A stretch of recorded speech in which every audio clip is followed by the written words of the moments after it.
menariknya ini malaikat angkat jauh dari disiplin ilmu psikologi. Nah, ini tema yang mungkin jarang-jarang dibahas di pengajian ya, yang umum. Ini ada kajian secara psikologi juga. Kita awali karena memang kita pakai pantun ikan lele, ikan sepat, ikan gabus, jangan bertele-tele, lebih cepat lebih bagus, kepada Al-Mukarram Ustadz Abdul Jabar, Robi Abdul Jabar, dipersilakan. Dalam 15 menit kita ingin mendengarkan beliau memaparkan malaikat dari kajian keislaman. Silakan Ustadz, dan kita buka dengan baca basmalah bersama-sama. Bismillahirrahmanirrahim. Terima kasih Pak Kiai, Pak Moderator, Pak Kiai Kiki. Bismillahirrahmanirrahim. Assalamualaikum warahmatullahi wabarakatuh. Alhamdulillah wassalatu wassalamu ala Rasulillah wa ala alihi wa sahbihi wa mawalah. Ilahi anta maksudi wa ridhaka matlubi a'tini mahabbataka wa ma'rifatak. Subhanaka la ilma lana illa ma 'allamtana innaka antal alimul hakim.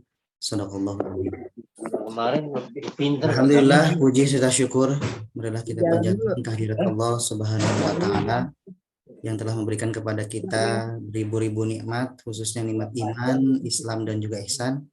Tak lupa salawat dan salam senantiasa terlimpah curahkan kepada baginda Nabi Muhammad SAW, kepada para keluarganya, para sahabat, tabi'in, atba'ut tabi'in, para awliya Allah, dan semoga sampai kepada kita. Baik bapak-bapak dan ibu-ibu, para ustadz, semua, alhamdulillah pada hari ini, di hari kelima di bulan Ramadan, kita masih diberikan nikmat umur, kesehatan untuk bersilaturahmi dalam rangka mengaji ba'da subuh. Terima kasih atas waktunya yang sudah diberikan. Seperti yang kemarin-kemarin, di sini memang kita formatnya diskusi, jadi barangkali ada kekeliruan, kemudian juga bisa ada tambahan dari yang lain, dipersilahkan. Saya di sini akan sedikit mengulas tentang tema kita pada pagi hari ini, yaitu tentang malaikat. Kemarin di pembahasan iman, nah ini sangat berhubungan dengan juga malaikat. Yang pertama, iman kepada Allah. Sudah pasti ketika kita sudah beriman kepada Allah, maka kita akan juga mengimani semua informasi-informasi yang Allah sampaikan di dalam Al-Quran. Nah, salah satunya yang Allah sampaikan adalah terkait tentang malaikat. Maka kita wajib untuk mengimani adanya malaikat. Karena di dalam Al-Quran juga, wa may yakfur billah wa malaikatihi wa kutubihi wa rusulihi wal yaumil akhir faqad dhalla dhalalan ba'ida. Jadi kalau kita kufur, mengingkari akan malaikat ini, maka kita telah ada dalam kesesatan. Maka wajib untuk mengimani malaikat. Nah, beberapa ulama mendefinisikan malaikat itu sebagai makhluk gaib yang diciptakan oleh Allah dari cahaya dengan wujud dan sifat tertentu. Nah, Syekh Al-Jurjani mendefinisikan juga malaikat itu sebagai ajsam, jasad yang halus, terbuat dari cahaya dan memiliki bermacam-macam bentuk. Dan ini juga sama definisi oleh para ulama juga menyampaikan, Syekh Nawawi salah satunya, bahwasanya malaikat ini ajsamun latifatun, zatu arwahin, yang mereka juga mempunyai ruh. Ja'alallahu lahum quwwatan ala tasyakkuli. Jadi Allah berikan kekuatan, Allah memberikan kekuatan untuk menampakkan ke berbagai bentuk. Yang pasti bentuknya adalah bentuk yang baik. Nah, ini kita juga bisa ketahui salah satunya dari hadis Jibril. Ketika itu malaikat Jibril menampakkan sosoknya itu sebagai seorang laki-laki. Dalam hadis syadidu bayadus siyab. Syadidu bayadus siyab. Kemudian juga syadidu sawadu sya'ri. Jadi dalam bentuk seorang laki-laki, bajunya putih dan rambutnya hitam. Nah, jadi memang malaikat itu diberikan Allah kekuatan untuk menampakkannya menjadi penampakan hal yang baik. Nah, ini senada juga dalam hadis disebutkan an Aisyah radhiyallahu anha qalat qala Rasulullah sallallahu alaihi wasallam khuliqatil malaikatu min nur wa khuliqal jannu min marijim min nar wa khuliqa adam mimma wusifa lakum. Nah, di sini dalam hadis dijelaskan bahwa malaikat itu memang diciptakan dari cahaya, nur, dari cahaya. Kalau jin diciptakan dari api yang menyala, dan manusia diciptakan dari tanah. Nah, bagi kita mengimani malaikat atau mengetahui malaikat memang bermacam-macam, kata para ulama, boleh secara ijmali, secara umum, atau juga tafsili. Maka cukup kalau misalkan secara umum saja juga itu sudah cukup. Adapun kalau misalkan secara tafsili, maka bisa kita kaji juga sifat-sifatnya. Ada dalam hadis disebutkan juga tentang sifat-sifat malaikat. Salah satunya tadi bahwa malaikat itu hamba Allah juga yang memang tidak pernah mengingkari. Artinya selalu melakukan apa yang diperintahkan oleh Allah. Nah, ini ada di dalam Al-Qur'an surat At-Tahrim ayat 6. La ya'sunallaha ma amarahum wa yaf'aluna ma yu'marun. Bahwa malaikat itu tidak mendurhakai Allah apa yang diperintahkan kepada mereka, dan juga selalu mengerjakan apa yang diperintahkan oleh Allah. Nah, salah satu sifat malaikat adalah la ya'sunallaha ma amarahum wa yaf'aluna ma yu'marun. Kemudian juga di antaranya tadi disebutkan bahwasanya malaikat itu yusabbihuna al-laila wan nahara. Mereka terus bertasbih. Jadi mengerjakan apa yang diperintahkan oleh Allah kepada mereka. Kemudian di dalam Al-Qur'an juga ada sifat yang lain atau bentuk yang lain daripada malaikat, sifat yang lain di dalam surat Fatir. Alhamdulillahi fatiris samawati wal ard ja'ilil malaikati rusula. Jadi Allah telah menciptakan langit dan bumi, kemudian menjadikan malaikat itu sebagai utusan untuk mengurus berbagai macam urusan. Jadi memang malaikat mempunyai juga tugas-tugas tertentu yang telah Allah berikan. Uli ajnihatin masna wa thulatsa wa ruba' yazidu fi khalqi ma yasha'u innallaha ala kulli syai'in qadir. Nah, di sini Allah juga menjelaskan bahwa malaikat itu ada yang mempunyai sayap. Ada 2, 3, 4 di setiap sisinya. Bahkan bisa lebih gitu. Itu semua sesuai dengan kehendak Allah. Kemudian di ayat yang lain ada juga yang menjelaskan. Dan saya kira semua sudah mengetahui malaikat itu memang banyak. Tapi yang wajib kita tahu itu ada 10. Ada 10 malaikat. Saya kira semua sudah tahu. Nah, salah satunya tugasnya di dalam Al-Qur'an disebutkan idiyatalaqa al-mutalaqqiyani 'anil yamini wa 'anil shimali qa'idun. Ketika 2 orang malaikat mencatat amal perbuatannya, seseorang duduk di sebelah kanan dan yang lain duduk di sebelah kiri. Ini sangat kita ketahui ya bahwasanya ada malaikat yang mencatat amal. Nah, jadi apabila kita memahami ini secara utuh, kita akan benar-benar terjaga bahwasanya ada yang mengawasi kita selain daripada Allah yang memang pasti muraqabah selalu mengawasi kita. Kalau kita iman benar-benar kepada malaikat, kita tahu bahwa di samping kita itu pasti ada malaikat yang selalu mencatat amal baik dan juga amal buruk kita. Nah, itulah kurang lebihnya pembahasan tentang malaikat. Yang 10 saya kira semua sudah tahu juga tentang tugas-tugas malaikat. Yang pada intinya malaikat ini merupakan juga makhluk hamba Allah yang Allah ciptakan yang berasal dari cahaya. Nah, yang membedakan antara malaikat, manusia dan juga hewan, malaikat itu mempunyai akal tapi tidak mempunyai hawa nafsu atau syahwat. Kalau misalkan hewan dia mempunyai syahwat tadi tapi tidak mempunyai akal. Nah, adapun manusia ini yang sungguh luar biasa. Manusia mempunyai akal dan juga hawa nafsu atau syahwat. Tapi jika manusia didominasi oleh hawa nafsu atau syahwat, maka derajatnya bisa seperti hewan. Bahkan bisa lebih buruk juga dari hewan. Nah, jika manusia bisa menguasai hawa nafsunya, syahwatnya, maka derajatnya bisa seperti malaikat, bahkan bisa melebihi malaikat. Nah, jadi itu sedikit pembahasan tentang malaikat. Kurang lebihnya mohon maaf jika ada kekurangan atau ada yang bisa ditambahkan, bisa dipersilakan. Itu saja mungkin Pak Kiai, dicukupkan sekian. Akhirul kalam. Wassalamualaikum warahmatullahi wabarakatuh.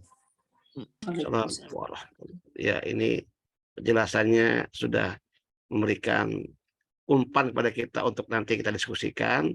Ngaji psikologi kita itu formatnya diskusi. Jadi nanti setelah kajian dari Kang Asep, kita akan sama-sama mendiskusikan tentang malaikat, sosok yang dari cahaya ini, makhluk yang diciptakan dengan kesetiaan yang paripurna.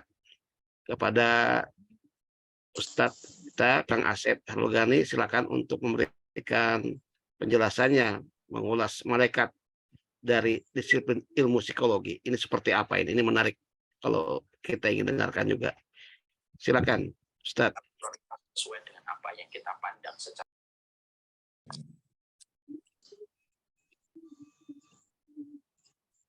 ya, Ustadz. Kang Asep udah masuk ya bersama kita. Ya, suaranya mungkin di ini Ustadz, ya masih belum masuk ini suaranya. Masuk nggak? Nah, ya, ya, silakan Ustadz. Baik, Assalamualaikum warahmatullahi wabarakatuh. Waalaikumsalam warahmatullahi wabarakatuh. Kalau kita memperhatikan tadi tentang malaikat, tentunya saja mungkin tadi ada yang barangkali perlu dijelaskan terlebih dahulu. Apa sih sebenarnya kata malaikah ya dari segi bahasa, Kang Robi, Arobi bisa dijelasin dulu nggak? Itu ada kata malaikah dari segi bentuk kata ya dalam bahasa Arab. Itu apa? Apakah malaikat itu bentuk jamak gitu atau bentuk tunggal dia? Mungkin bisa dijelaskan dulu, Tad. Oh iya, kelewat tadi. Malaikah itu bentuk jamak daripada malak. Malak. Nah, kalau di dalam bahasa Indonesia, malaikat sudah menjadi bahasa yang baku gitu, dipakai untuk satu. Jadi kalau misalkan banyak, jadi para malaikat gitu. Kalau dalam bahasa Arab memang malaikah itu jamak daripada malak. Jadi kalau dalam bahasa Arab malaku ridwan, malaku munkar atau malaku nakir, malaku jibril. Sebutannya adalah. Oke, nah dengan demikian karena kata malaikat itu sendiri adalah bentuk jamak, mungkin bisa dijelaskan dulu ya apakah yang namanya ketika kita bicara dalam bahasa Arab malak Jibril itu adalah satu tunggal, jadi pelaku makhluk tunggal atau makhluk banyak dia, atau artinya maksudnya orang yang sosok yang melakukan banyak tugas gitu, atau banyak tugas satu tapi pelakunya banyak, yang mana tuh tadi? Jadi misalnya nih ada malak, katakanlah nanti kan kalau kita mungkin juga coba dibahas dulu, jangan diasumsikan bahwa 10 itu hafal, boleh nggak? Dibahas dulu dari mulai Jibril sampai Ijroil gitu ya. Jangan diasumsikan ini kita lagi belajar ngaji lagi nih. Orang-orang udah tua kayak saya ini, kalau ditanya juga ya kalah sama anak kecil lah gitu ya. Nah, diulangi lagi Dan. Diulangi lagi dulu fungsi atau peran-peran masing-masing malak ini. Ya. Baik. Supaya kita clear ya, karena barangkali ini tugas kita para orang tua di sini juga. Di sini yang ngaji itu banyak orang tua nih. Ya, jadi ini kita ngaji bersama lah. Jadi tolong jangan diartikan ini sama saya ngajarin anak kecil, enggak. Kita justru mengulang kembali, mengingat kembali supaya kita lebih baik, pemahamannya lebih tepat. Ya, karena misalnya banyak orang sampai sekarang menganggap kalau kita bicara malaikat itu sosok tunggal, padahal di dalam bahasa Arab kan itu jamak dia. Nah, jadi lebih pusing lagi kalau malaikat itu dianggap jamak, berarti malaikat Jibril, berarti Jibril itu banyak banget gitu. Nah, itu kayak gimana? Silakan Tan. Baik. Dari katanya memang malaikah itu emang banyak disebutkan, bahkan ada yang sampai ribuan dan lain-lain. Tapi yang wajib kita ketahui kurang lebihnya 10 lah yang ada disebutkan di dalam Al-Quran, ataupun memang tugasnya yang disebutkan di dalam Al-Quran. Nah, salah satu yang 10 ini, yang pertama ada malaikat Jibril. Malaikat Jibril itu pemimpin dari para malaikat yang menyampaikan wahyu. Nah, biasa wahyu yang disampaikan yang dikirim oleh Allah itu pasti melalui malaikat Jibril. Itu adalah malaikat Jibril yang menyampaikan wahyu.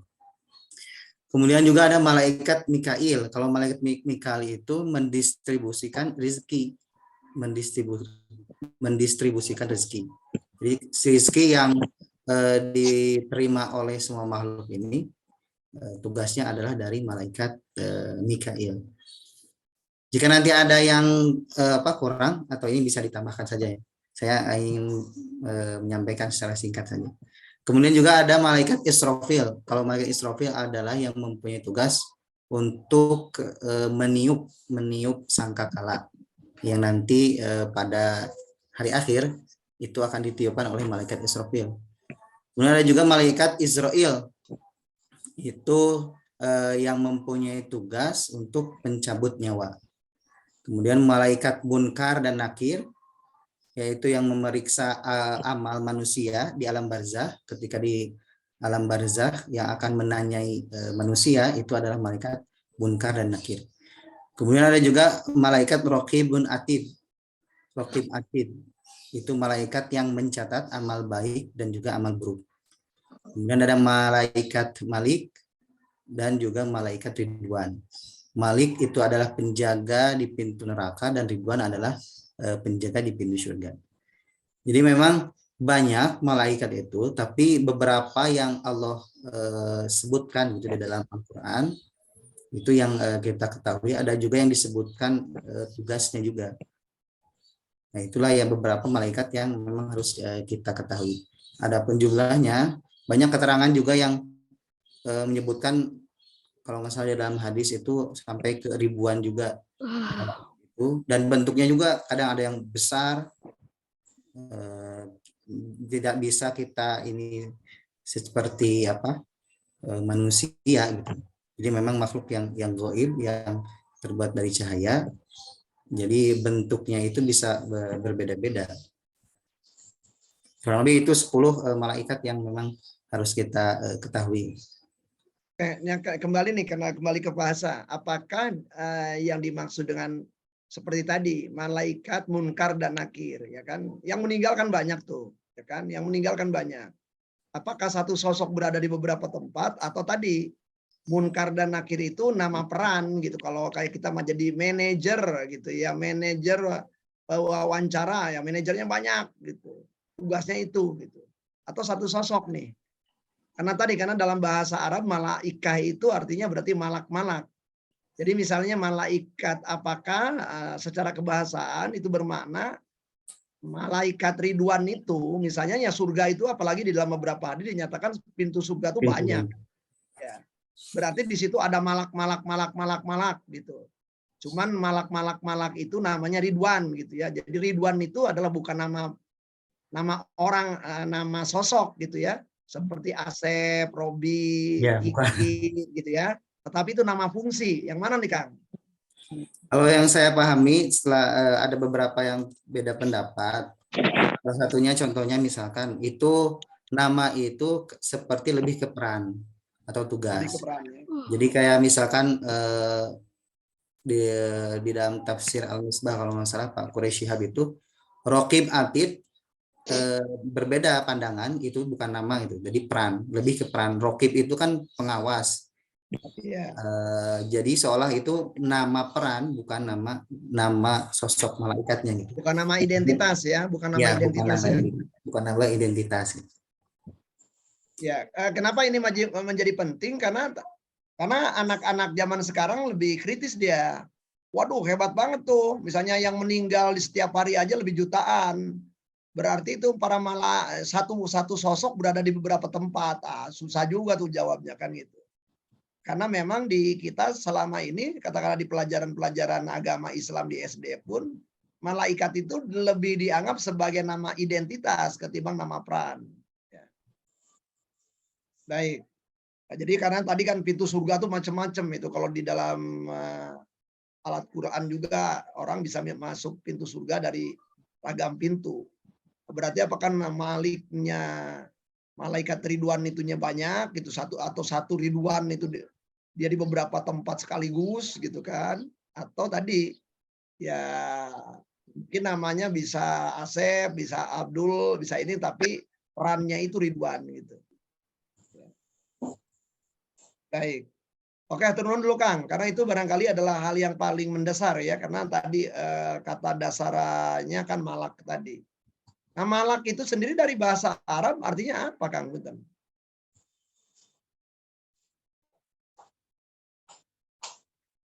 Kalau malak itu bisa berarti penyampai risalah juga, utusan, bukan utusan apa namanya? Penyampai peran gitu, penyampai perintah gitu. Nyampai perintah ya. Karena kan kalau kata malak, malik ya kan itu satu huruf yang sama ya, mim lam kaf. Nah. Ya. Mulk mengatakan penguasa gitu, penguasa atau juga yang menyampaikan risalah, menyampaikan perintah itu dari Allah. Baik. Terima kasih Kang. Nah, sahabat-sahabat sekalian, sesuai dengan penjelasan tadi, maka sebenarnya apa sih kalau kita telaah dari kajian psikologi ya tentang malaikah ini? Ya, jadi ada ya ketika kita beriman kepada Allah, maka bahwa Allah itu sendiri menciptakan ada nantinya adalah ada malaikat dan ada jin juga ya. Yang jin akan barangkali kita akan bahas besok gitu. Nah, jadi kalau kita mencermati di sini adalah ada beberapa hal yang menarik, apalagi nanti dalam kisah penciptaan manusia ya, bahwa di situ ada terlibat pertama adalah Allah Subhanahu Wa Taala, yang kedua adalah ada malaikat, kemudian ada jin di situ yang tadi yang mempertanyakan itu adalah jin ya, dan jin dan malaikat ini juga adalah sosok yang diciptakan oleh Allah dari unsur yang berbeda. Apa kajian psikologi yang berkaitan dengan tema ini? Tentunya saja adalah yang pertama adalah keberimanan itu kan menjadi aspek yang menarik ya. Beriman kepada yang goib. Nah, goib itu dalam bahasa Indonesia beda pengertiannya dengan goib dalam bahasa Arab. Ya, mungkin ini dulu nih.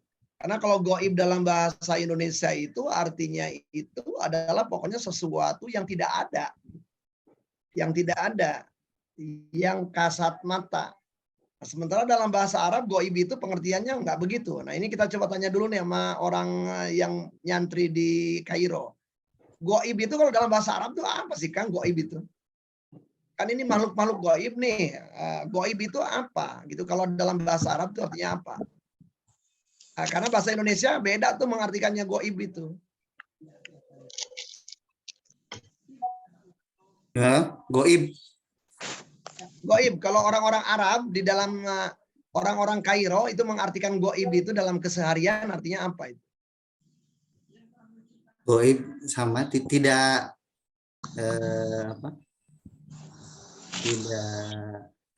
tidak terlihat, tidak kasat mata. Tidak terlihat. Nah itu, jadi kalau misalnya Anda nih goib, itu dalam bahasa di pesantren ada, wah orang itu lo goib. Itu artinya apa? Tidak hadir. Tidak hadir.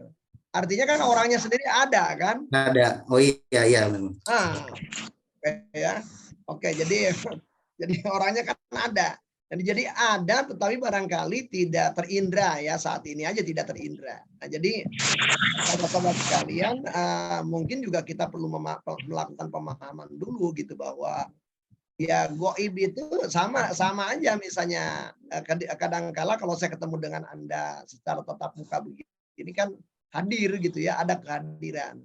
Tetapi kalau saya tidak melihat Anda kan saya tidak bisa mengatakan Anda tiada gitu. Anda tetap ada, cuma tidak ada di dalam penginderaan saya.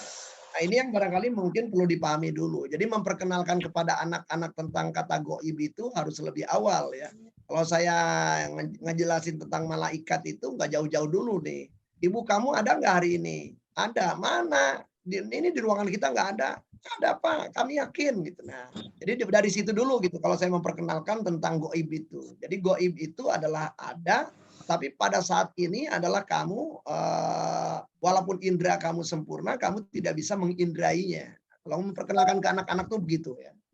Nah, jadi bagaimana kamu yakin bahwa ibu kamu ada? Enggak, tadi saya ngelihat. Sekarang ada nggak di sini? Nggak ada. Ya goib berarti itu, gitu ya. Nah, jadi goib itu di dalam pembicaraan para santri itu adalah tidak diartikan adalah harus makhluk yang katakanlah apa namanya tak kasat mata gitu, tidak. Dia makhluk kasat mata juga, akan tetapi pada saat sedang berbicara itu tidak ada, dia hadir pada saat itu.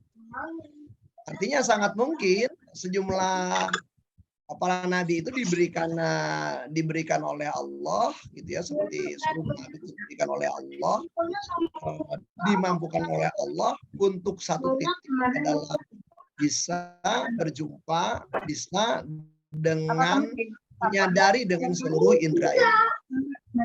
Mohon maaf Ibu, ini tolong dimatikan ya.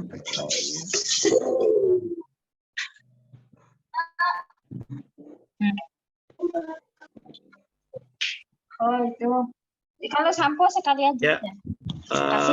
Aja Hesti sebagai admin tolong bisa mematikan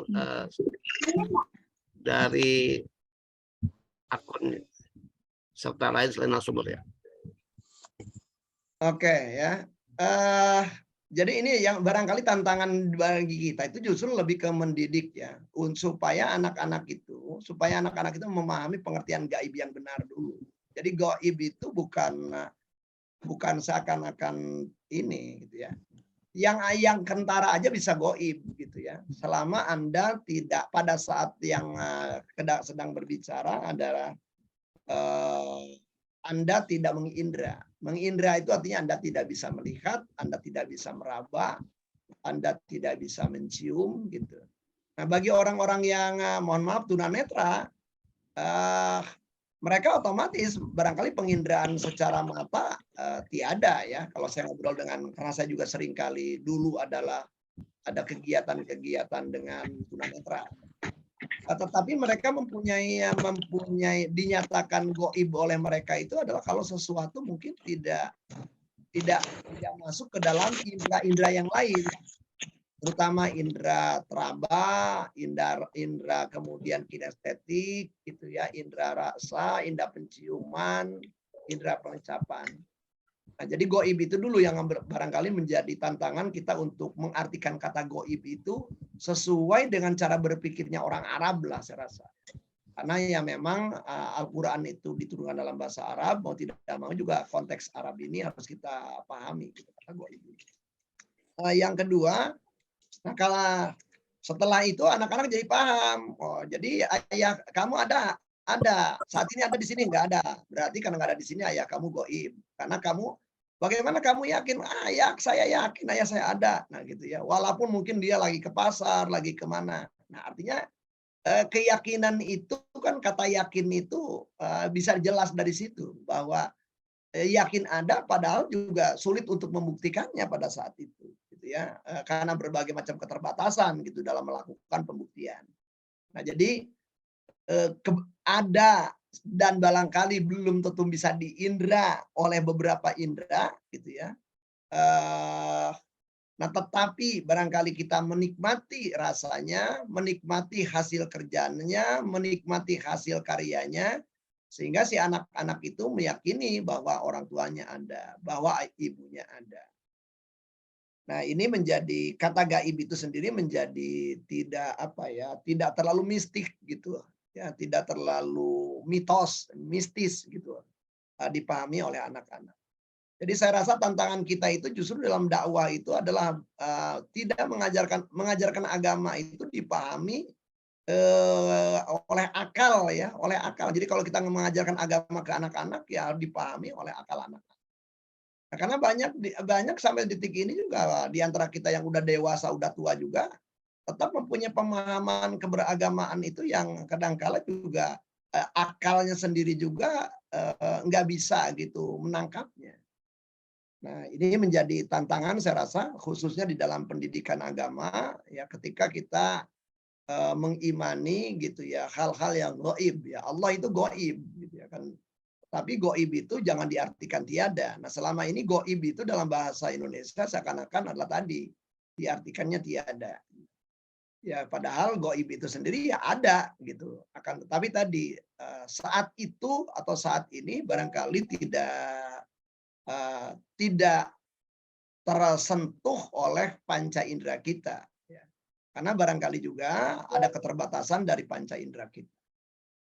Nah, hal yang kedua dengan pemahaman bahwa ada malaikat, tadi juga ada Jibril. Ya. Nah, Jibril ini kalau toh Jibril itu dinyatakan sebagai perannya adalah penyampai.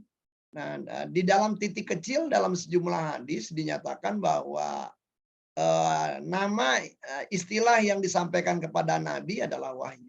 Mungkin istilah-istilah hal yang sama diberikan kepada setiap orang, ada namanya ilham. Karena itu ada istilah falhamaha fujuraha wa taqwaha. Jadi kita sudah terilhamkan itu. Nah, yang menyampaikan ilhamnya itu siapa ya? Otomatis semuanya adalah keresaning Allah Subhanahu wa taala. Akan tetapi tentunya saja yang melakukannya itu sendiri, yang memberikan ilham kepada setiap insan itu adalah malak-malak tadi. Nah, ilham ini kan dialami oleh setiap orang. Kita kadang-kadang mengalami kebuntuan dalam pemikiran tertentu. Kita punya masalah tertentu kita pikirkan, kemudian kita nyerah. Pada titik kita nyerah itu tiba-tiba gitu ya, ada sebuah ide di dalam benak kita. Nah, itu siapa tuh yang mengirimkan ide yang tadinya nggak kepikiran sama kita, gitu ya. Nah, tentunya saja kalau kita sebagai Muslim kita tahu bahwa ilham seperti itu adalah diilhamkan gitu ya oleh Tuhan gitu. Nah, ini adalah menjadi tantangan. Oke, Coach Pras, ada apa Coach Pras?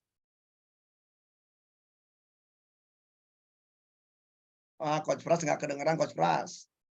Ustadz, mohon maaf, tadi ada kendala dengan Zoom-nya. Jadi ini saya baru perpanjang Zoom-nya, jadi kayaknya kita akan keluar dulu sebentar, nanti masuk lagi dengan link yang baru, Ustadz. Oh, link yang baru ya, baik. Nah, nanti KTSC akan bantu share link barunya. Mohon maaf banget, Baik. ini di luar dugaan, karena ternyata di malam habis jam 00.00, lah kita lagi tidur, nggak tahu kalau dia habis ternyata. Oh iya, baik. Makanya tadi saya menawarkan punya saya aja ya. Baik.